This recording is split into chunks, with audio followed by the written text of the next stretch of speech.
Bonjour à toutes et à tous et bienvenue à tous les supporters du Real Madrid et fans de football en général. J'espère que tout le monde va bien et j'espère au passage que tout le monde s'est remis du match nul 0-0 que le Real Madrid a fait hier à domicile contre le Rayo dans un derby qui était vraiment un sens unique, mais où le Real Madrid, malgré une solidité derrière qui était quand même intéressante et impressionnante, n'a pas eu la moindre efficacité, la moindre créativité pour contourner le bloc du Rayo et malheureusement, en ratant des face à face, c'est très compliqué après de se faciliter la vie. Le Real qui sont quand même d'une semaine de base, on avait battu le Barça à l'extérieur, où on prenait 4 points d'avance sur eux, le Barça qui gagne dans les dernières secondes ensuite contre la Sociedad, et donc au lieu d'être à 6 ou 7 points, vu qu'ils étaient dominés, ils reviennent à 2 points aujourd'hui, donc c'est quand même assez difficile, on sent que le Real était peut-être un peu trop facile, que le Real avait peut-être déjà en tête son avance et ne pensait qu'à ça, et finalement, on s'est embourbé nous-mêmes dans notre propre facilité et manque d'efficacité, et aujourd'hui, on a relancé la Liga. Même si Gérone, ils sont pour l'instant devant, ça va pas durer toute la saison. Après, ils ont pas de Coupe d'Europe, tout ça, donc à la limite,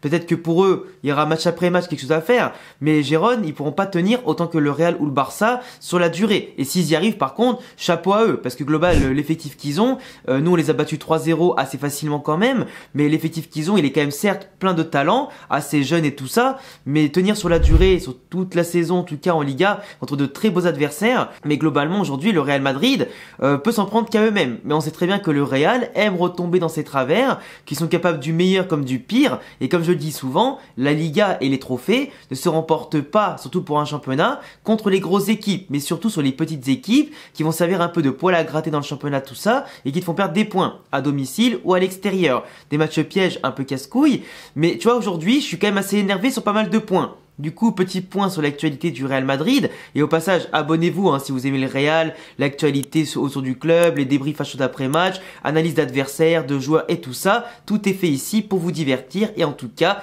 vous satisfaire. Donc déjà, le Bellingham qui se blesse à l'épaule en tombant tout seul, parce qu'il a pris la balle, il a glissé tout seul, etc. sur le terrain. Il se fait mal à l'épaule tout seul. Malheureusement, c'est ce qui peut arriver avec une luxation de l'épaule quand tu poses mal ta main ou quand ton épaule elle prend un choc, en tout cas dans la mauvaise position, etc. Ça peut arriver. Alors la luxation d'aujourd'hui, ça l'a pas empêché quand même de jouer une fois qu'ils lui ont remis vite fait l'épaule en place tout le match. Donc on peut dire quand même que Bellingham, en plus du match de zinzin qu'il a fait techniquement, tactiquement et globalement footballistiquement, dans son activité physique tout ça, il n'hésitait pas à aller au charbon, à se redonner quand même. On peut dire que c'est un guerrier le mec. Tu vois, il est là, il a 20 ans, c'est un leader, même blessé à l'épaule, un peu comme Olivier Tom, tu vois, dans Katen Tsubasa, il a foncé directement tout le match. Donc on peut lui dire bravo pour ça, mais aujourd'hui, il est en doute en tout cas de jouer, il est incertain du moins pour affronter Braga mercredi en Ligue des Champions. Et on sait que Bellingham, depuis le début de saison, c'est un peu l'arbre qui cache la forêt. Il s'est trouvé des vertus de buteur, de goleador, si on peut dire ça comme ça, qu'on n'imaginait même pas, dans un rôle de numéro 10 que Ancelotti a façonné pour lui, avec un 11 de départ, une tactique modifié pour lui dans ce 4-4-2 en losange, mais Bellingham, c'est l'arbre qui cache la forêt, parce que au niveau de la défense, on prend moins de buts que les saisons passées, mais on fait quand même trop d'erreurs, on laisse beaucoup d'espace à l'adversaire, on prend beaucoup de buts sur les centres et les débordements adverses, on se met tout seul dans la merde en tout cas, que ce soit en Ligue 1, en Ligue des Champions ou ailleurs, même si on a beaucoup remonté cette saison, qu'on a eu beaucoup de belles victoires sur le fil, mais Bellingham, c'était l'étincelle qui cachait un peu la misère. Rodrigo et Vinicius ne prennent pas le relais, ne prennent pas la pleine mesure de leur talent, du numéro 7, du numéro 11. Et Bellingham, il est obligé de tout faire. À la construction, la finition, il défend énormément, il court partout. Heureusement, à côté de lui, t'as quand même des mecs comme Camavinga, comme Valverde, qui sont aussi en forme cette saison, comme Tchouaméni. Mais globalement, le contrôle du milieu de terrain que le Real Madrid possède et sur le jeu ne se traduit quand même pas par de la créativité et de l'efficacité devant. Certes, s'il y avait eu Haaland ou Mbappé devant, ou Harry Kane, ça aurait été encore mieux. On aurait pu avoir un numéro 9 de référence, jouer d'une façon différente, avec Bellingham qui aurait été encore mieux accompagné, un mec devant qui aurait laissé que des miettes aux adversaires, et la moindre miette en tout cas, il les aurait convertis, contrairement à ce qu'on possède avec Rosselló aussi. Mais aujourd'hui, le Real est quand même dans une impasse. Et on va devoir tenir comme ça toute la saison, avec un manque aussi de solutions à certains postes, et malheureusement, va falloir s'y faire. Et moi, ce qui m'énerve dans tout ça, et d'ailleurs pour vous rassurer vite fait sur Bellingham, sa luxation à l'épaule, ouais, il va peut-être manquer le match contre Braga par précaution, parce qu'après le week-end prochain, je joue quand même contre Valence. Mais Bellingham, sa luxation, elle peut, suivant la gravité de celle-ci, suivant qu'elle est à froid, etc. Mais je pense que c'était une luxation bénigne, sinon il n'aurait pas continué le match du tout. Globalement, ça peut tenir entre quelques semaines ou quelques mois. Et si Bellingham se blesse plusieurs semaines ou quelques mois, s'il venait à rechuter dessus ou avoir une autre blessure, le Real Madrid serait extrêmement démuni. Même si après, poste pour poste, tu peux mettre Modric en 10, tu peux mettre Arda Güler, tu peux mettre Brahim Diaz, tout ça, ce sera forcément moins impactant que Bellingham. Et on perdrait énormément de qualité, déjà qu'on n'en a pas énormément sur tous les aspects sur le plan offensif, tu vois. Mais Bellingham, pour l'instant, c'est bénin, donc il devrait jouer contre Valence et les prochains matchs, mais attention à la rechute, ou du moins à pas l'aggraver, tu vois. Sinon, ça nous mettrait dans la merde à court, moyen et surtout long terme pour la saison. Mais Ancelotti, de base, je trouve qu'il est en ce moment à la rue tactiquement et surtout dans la gestion de l'effectif. Et moi, Ancelotti, je suis d'accord sur le principe que, tu vois, on le critique souvent à tort parce qu'il a quand même apporté des trophées au Real, la Liga, la Ligue des Champions, des Copa del Rey, etc., etc., etc. Il a relancé des cycles vainqueurs, même s'il a eu une saison blanche par moment. Mais Ancelotti aujourd'hui, la seule excuse que je peux lui trouver, c'est qu'on ne lui a pas donné un numéro 9 de référence qu'il avait demandé. Harry Kane ou Mbappé ou Haaland. On lui a pas donné la clé qui peut tout changer, qui peut faire changer de dimension ce Real Madrid. Un joueur qui apporte de la présence dans la surface, qui peut par moments décrocher, participer au jeu, un joueur qui est puissant, qui occupe par sa présence et sa menace qui représente les défenses adverses, qui permet de libérer les espaces pour les autres, qui permet simplement d'avoir un mec qui plante 30, 40 ou 50 buts dans la saison, comme le faisait à l'époque Cristiano, comme a pu le faire Benzema quasiment. Et globalement, aujourd'hui, l'attaque est orpheline. Donc Ancelotti est obligé de faire avec les moyens du bord. Rossellou, c'est un très bon joueur, mais c'est pas un excellent joueur. Et c'est là la différence quand tu joues au Real Madrid. Et globalement, ça pèse beaucoup parce que les jeunes qui ont pris, en tout cas de base, le leadership ces dernières saisons, qui ont aidé en Ligue des Champions, en Liga, qui ont fait beaucoup de bonnes choses, bah là aujourd'hui, livrés à eux-mêmes sans Benzema et un attaquant de classe mondiale, et ben malheureusement ils sont perdus dans ce nouveau système.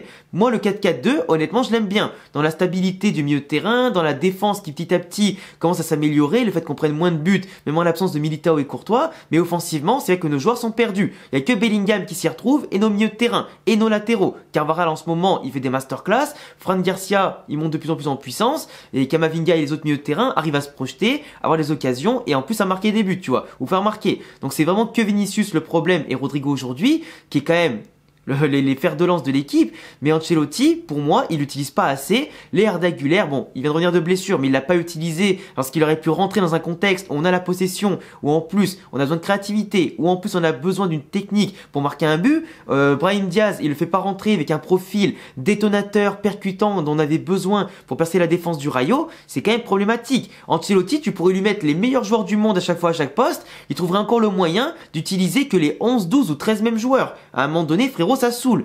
Quel signal tu envoies à des joueurs comme Brahim Diaz qui a marqué, enfin, ou du moins participé à 15 buts l'année dernière au Milan AC, qui a quand même servi à remettre le Milan AC champion de Serie A, mais longtemps après leur dernier titre, et le mec tu fais revenir en disant que c'est un bon joueur, et au final tu l'utilises pas. Quel signal tu envoies? Le mec, tu vas plus le dégoûter qu'autre chose. Et Brahim Diaz, il a pas son temps à perdre. Brahim Diaz aujourd'hui, il a un talent pur. Quand il joue titulaire comme il l'a fait la dernière fois, il a marqué, il a rayonné tout le match. Et je comprends pas qu'après ça, Ancelotti l'ait laissé sur le banc ou le fasse rentrer que 5-10 minutes. C'est un manque de respect total envers un joueur qui est très bon, qui a un excellent potentiel, et je ne comprends pas. Et après, je parle de Brahim Diaz, mais comme d'autres, hein. T'en as plein qui ont été oubliés par Ancelotti, comme Ceballos à des moments. Et au bout d'un moment, ça peut pas le faire. Parce qu'en plus, si tu comptes que sur les mêmes, bah, quand t'auras des blessures, des absents ou que tu voudras faire tourner, tes joueurs-là, ils auront pas le rythme, pas les automatismes et seront pas prêts à jouer.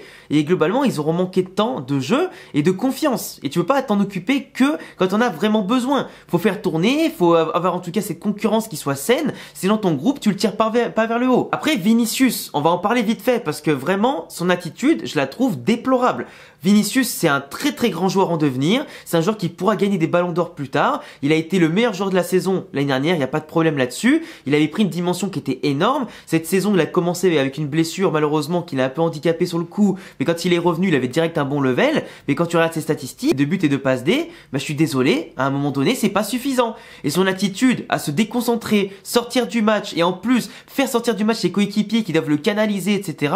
Même Ancelotti qui est obligé de le sortir du terrain comme le jour au Classico parce qu'il a voulu chambrer parce qu'il a fait un match de merde tout le long. À un moment donné, tu vois, faut redescendre sur terre, faut savoir ce que tu vaux, faut quand même comprendre par quoi t'es passé pour évoluer malgré les critiques, pour au final aujourd'hui, ben, jouer des critiques et te faire plaisir parce que t'as un palmarès qui commence à se construire. Mais là aujourd'hui, Vinicius, il a trop pris le melon à des moments. Oui, il y a des affaires de racisme, de critiques et tout ce que tu veux. Ok, il y a pas de problème. Mais ça, une fois que tu l'as mis sur la table, c'est bon. Ça s'en occupe après la Liga. Sur le match, reste concentré, car tu sais très bien que depuis le début que tu es au Real, à l'extérieur, tu n'es pas le bienvenu. Ou du moins, tu te fais critiquer et insulter partout. Et au bout d'un moment, les joueurs adverses, ils te font des fautes, etc. Et Vinicius, au-delà de son comportement qui parasite ses coéquipiers, en fait, il se parasite lui-même. Et surtout, il n'arrive pas à adapter son jeu quand il est pris de vitesse, quand il est pris au marquage, quand on lui met des coups, etc., quand on lui ferme les espaces. À un moment donné, c'est pas qu'une question tactique, c'est une question d'intelligence de jeu. Tout comme Rodrigo. Rodrigo, il a fait une belle rentrée hier soir, surtout quand on jouait en 4-3-3 après ça. Mais en 4-4-2, Rodrigo, il est paumé.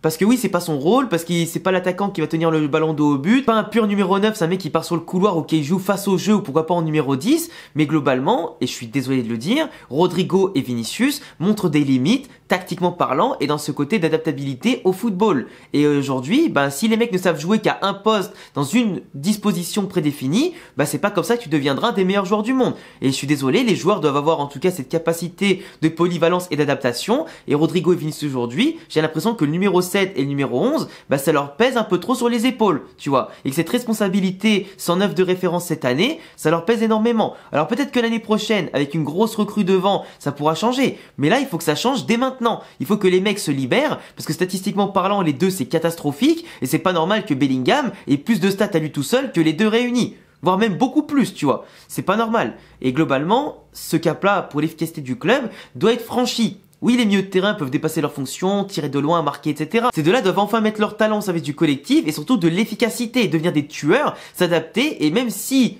pour l'instant ça marche pas, il faut que ça fonctionne. Mais pour l'instant, Rodrigo doit rester sur le banc, et Vinicius, il a de la chance qu'on est au Real Madrid aujourd'hui, qui a un manque de solutions devant, sinon lui aussi il irait sur le banc. Parce que son comportement, son manque d'efficacité, jouer la tête dans le guidon et pas faire de différence et jouer parfois trop perso, pour moi je suis désolé, j'en peux plus. Bellingham sera préservé pour les prochains matchs, en tout cas j'espère qu'il sera de retour contre Valence. En plus contre Valence, il n'y a pas Rudiger parce qu'il est suspendu pour accumulation de cartons jaunes, donc espérant que Nacho Alaba feront bien le taf bien entendu, mais ça j'ai confiance à la limite. Mais surtout voilà, si on perd Bellingham, on est dans la merde. Si le Real Madrid se réveille pas, on est dans la merde. Si Rodrigo Vinicius se réveille pas, on est dans la merde. Et si Ancelotti bouge pas son cul tactiquement pour faire enfin les bonnes choses, on est dans la merde. Donc aujourd'hui, le Real, s'ils veulent continuer à espérer de gagner la Liga et au moins quelque chose cette saison, bougez-vous le fiac, parce qu'aujourd'hui, je suis un peu saoulé. Et toute la saison comme ça va être très compliqué. Et si l'année prochaine, on n'a pas Xabi Alonso, ou un coach en tout cas, qui fait confiance à tous les joueurs de l'effectif et pas qu'au 11 mai, l'avenir les gars va être très gris pour le Real. En tout cas, moi je vous le dis, et je me trompe très rarement, vous le savez. Enfin bref les gars, j'espère que cette vidéo vous a plu, que l'analyse vous a plu aussi. J'attendrai tous vos retours dans les commentaires,